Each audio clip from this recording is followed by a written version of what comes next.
Durante siglos, Egipto fue el hogar de una cosmogonía inmensa, miles de dioses, templos sagrados, ritos tan antiguos como las piedras que los sostenían. Era un sistema perfecto, religión, política y sociedad entrelazadas en un solo cuerpo. El faraón no solo gobernaba, era el hijo de los dioses, el mediador entre el cielo y la tierra, hasta que uno de ellos se rebeló contra el panteón. Su nombre original fue Amenhotep IV. Nació en Tebas, heredero del trono más poderoso del mundo antiguo, hijo del gran Amenhotep III, uno de los monarcas más glorificados de la dinastía XVIII, y aún así, desde muy joven, mostró señales de ser diferente.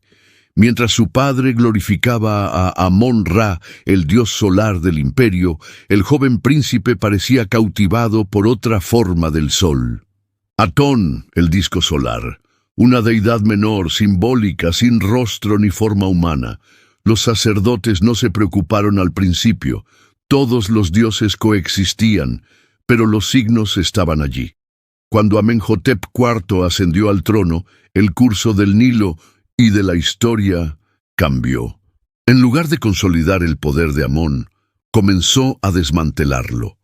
No ofrecía tributo al gran templo de Karnak, no encabezaba las procesiones sagradas, no invocaba a Osiris, ni a Horus, ni a los dioses tutelares del imperio, y luego cometió un acto simbólico que marcó un antes y un después.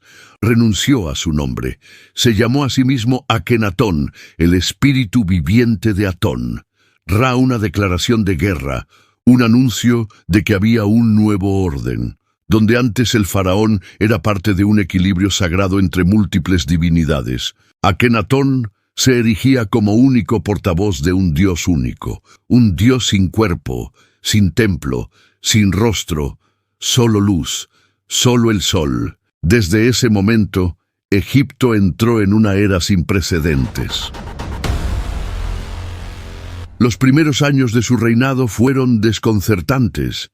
Los templos comenzaron a recibir menos ofrendas. Los altos sacerdotes, antes ricos y poderosos, fueron desplazados. Las representaciones artísticas tradicionales, sobrias, simétricas, atemporales, dieron paso a formas suaves, curvas, emocionales. Akenatón ya no se mostraba como guerrero ni como dios, se mostraba como hombre, como padre, como ser humano bajo la luz solar. ¿Era humildad o una forma de decir que él mismo era divino, pero diferente? Su esposa, Nefertiti, ocupó un lugar igual de central. Ambos eran retratados juntos, compartiendo gestos afectivos, cargando a sus hijas. Una imagen completamente inédita para la realeza egipcia, pero los cambios no se limitaban al arte o la religión. Eran una amenaza directa al orden egipcio. Durante milenios, los dioses habían sido muchos, cada uno con su función, su templo, su clero. Los festivales anuales mantenían un delicado equilibrio entre cielo, tierra y Nilo. Ahora, todo eso comenzaba a desvanecerse. Akenatón, en nombre de Atón, cerró templos milenarios, confiscó riquezas, persiguió imágenes y en algunos casos mandó destruirlas. El clero de Amón, hasta entonces intocable, fue apartado. En las paredes, el nombre de su dios era raspado con cincel. Las estatuas decapitadas, los jeroglíficos sellados. Este no era solo un cambio espiritual, era una revolución silenciosa. Un intento de rediseñar la identidad de un imperio milenario en nombre de una nueva visión. Muchos en la corte comenzaron a murmurar. Los nobles incómodos, los sacerdotes humillados y el pueblo confundido. Algunos lo seguían por obediencia, otros por miedo, pocos por convicción. Pero en los pasillos de piedra una pregunta se repetía. ¿Qué pretende el faraón? ¿Estaba Akenatón guiado por una nueva revelación espiritual, o era un visionario atrapado en su propia megalomanía? Para algunos egiptólogos modernos, fue el primer reformador radical de la historia.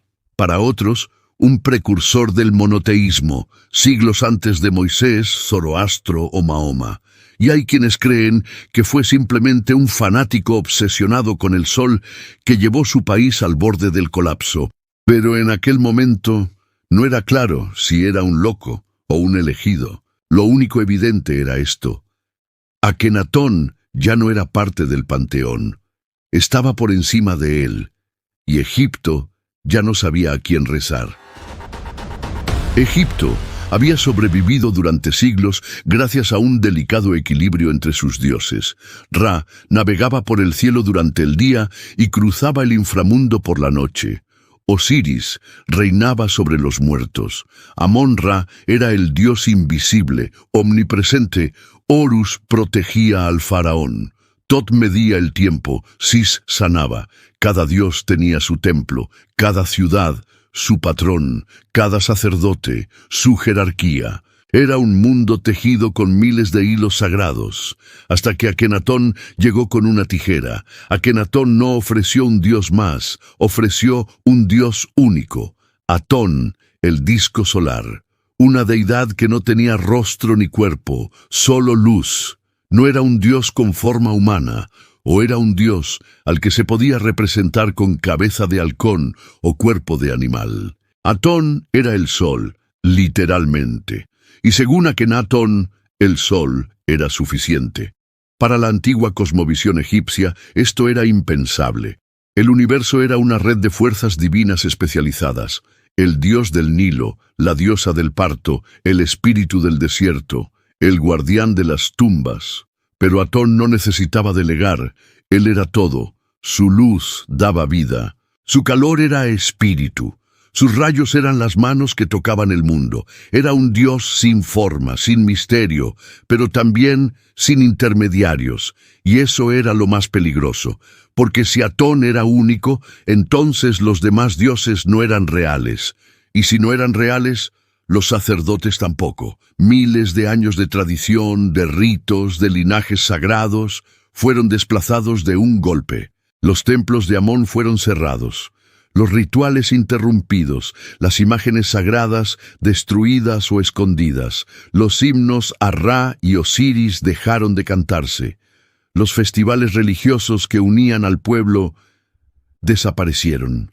En su lugar, Akenatón impuso una nueva liturgia solar, centrada únicamente en él y en Atón. El faraón no solo era rey, era el único sacerdote del único Dios. Solo Akenatón podía rezar a Atón, solo él podía comprenderlo, solo él era digno de recibir su luz. No había altares públicos, no había rezos en las casas, la espiritualidad se había vuelto vertical. Un Dios, un profeta, una verdad. Uno de los himnos más famosos escritos durante esta época lo dice todo. Cuando tú te ocultas, el mundo cae en la muerte. Pero cuando tú te alzas, todos viven, o eres el único Dios como no hubo otro antes de ti. No es un poema cualquiera, es una confesión absoluta de fe en un Dios exclusivo. Una proclamación que hoy se lee con ecos de religiones mucho más modernas.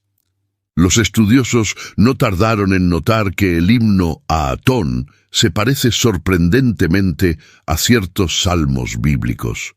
¿Coincidencia? ¿Inspiración ancestral? ¿O fue Akenatón el primer enunciador de una idea que siglos después cambiaría el mundo? Solo hay un Dios. Pero mientras Akenatón cantaba al sol, su pueblo vivía en la sombra. La religión ya no era colectiva, ya no unía, ni sanaba, ni explicaba. Los viejos dioses que caminaban entre los hombres, que protegían las cosechas, que escuchaban los rezos, habían sido desterrados, y en su lugar solo quedaba el sol lejano, inaccesible, reflejado en la figura cada vez más solitaria de su faraón.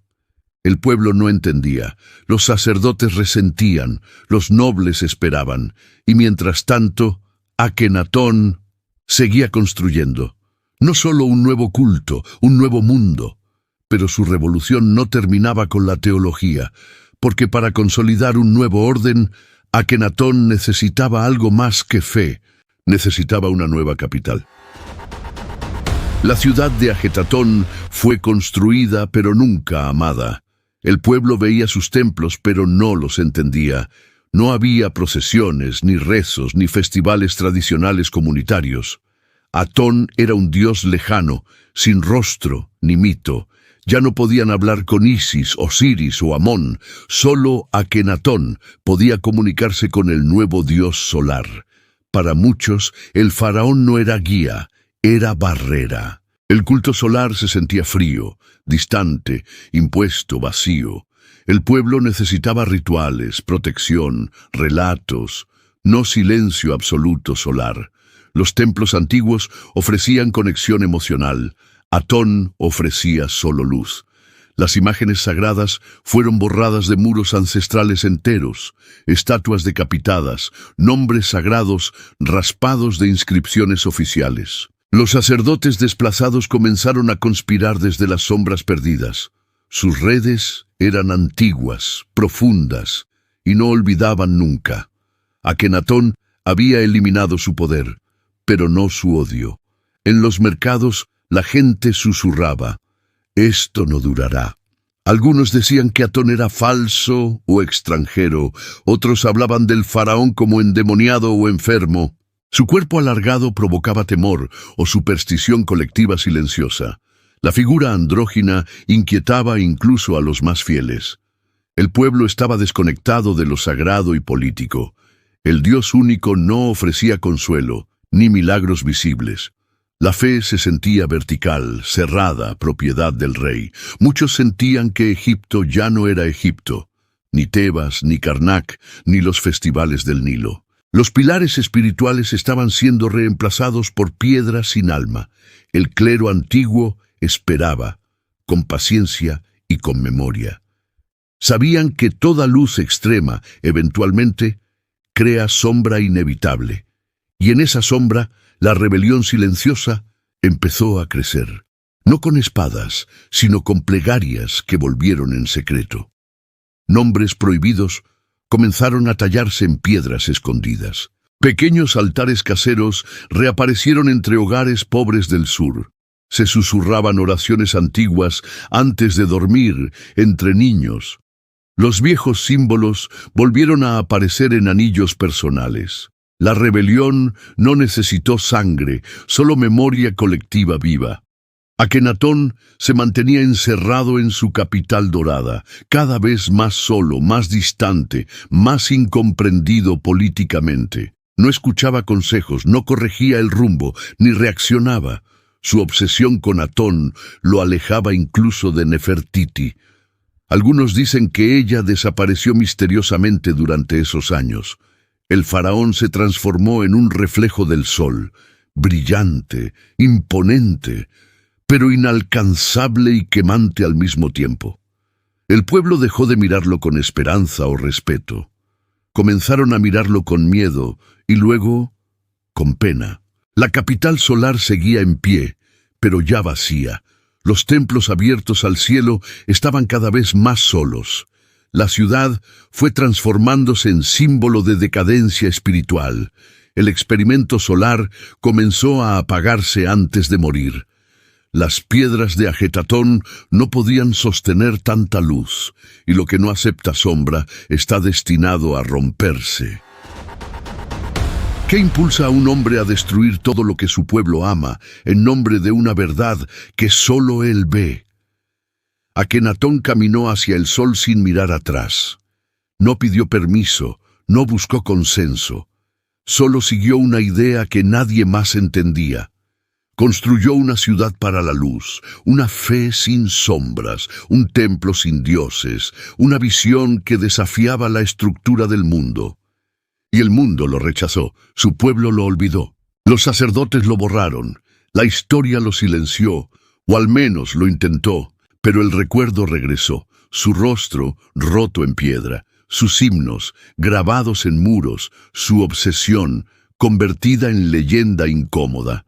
Hoy su historia nos obliga a preguntarnos, ¿qué es la verdad cuando solo uno la ve y todos la temen? ¿Fue un fanático sin alma? ¿O un visionario condenado por haber nacido en el momento equivocado, en el lugar equivocado? Quizás su Dios nunca existió, o quizás Atón todavía nos observa cada vez que amanece, sin pedir que lo adoremos. ¿Y tú qué crees? ¿Fue Akenatón un loco o un profeta enterrado demasiado pronto bajo su propia luz? Déjame tu opinión en los comentarios. ¿Y si la historia que nos contaron también tiene zonas de sombra que alguien intentó esconder? Si quieres seguir explorando los misterios prohibidos del pasado, te invito a ver nuestro siguiente episodio, Los Nefilim, el misterio que la Iglesia no quiere que sepas.